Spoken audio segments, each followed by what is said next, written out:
What's up, guys? My name is Luke, aka the High5guy, and thank you for tuning into another episode where I talk to the people that I meet through high fives, through travel adventures, through whatever experiences I'm doing. Today we have Dale. I'll let Dale introduce himself a little bit. What's your major and what year are you?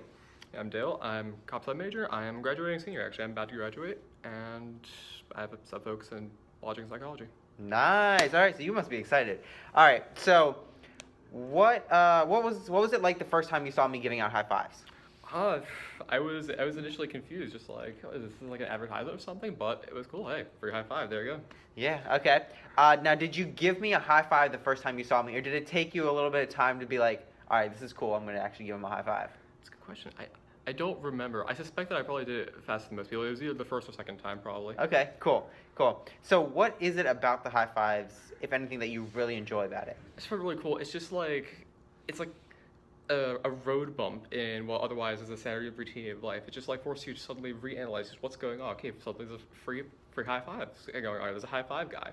Like reprocess just what's going on in the day, really. Yeah, it changes things up a little bit, keeps you on your feet. Yeah, pretty I much. like that. Nobody said that yet. I like that. Yeah. So kind of going with that, like what shocked you the most about that, about giving out high fives? Mostly just the fact that there would be somebody who's willing to spend all this time to stand out here and give high fives and just do that. Cool. Like, wow, where do you find the time?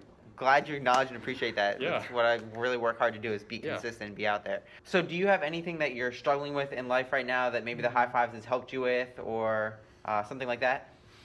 I don't know. I find myself to generally be pretty stable, but it is just nice to give a high five and release a little bit of stress that way. You know. Yeah. It's nice that little bit of unconditional social interaction. Yeah, it's just a little something, but it really makes a big impact, right? Yeah.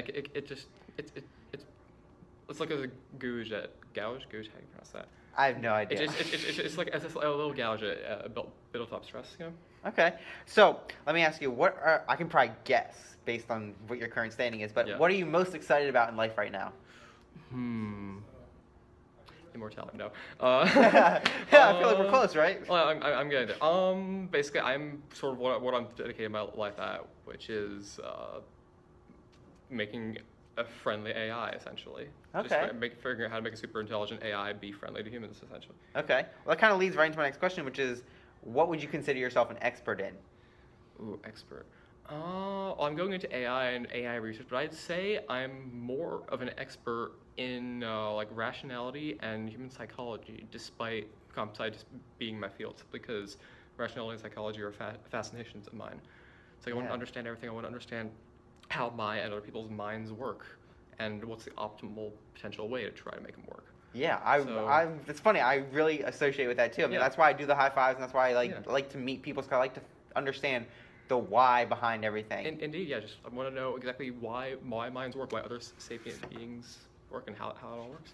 Okay, so if there was somebody who didn't know anything about AI or about psychology, what would be the one thing that you want them to know about it?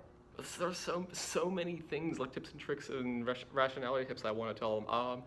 I'd probably go tell them to look up Bayesian epistemology or something, assigning probabilities to what you believe in, and also just the idea of essentially just questioning everything, not taking things for granted, but just seeing how it lines up with the available evidence. And what can you do with that? It basically just helps better your judgment and eliminate cognitive biases, especially just like taking things that are painful to think about and trying to notice that and making sure you think about things.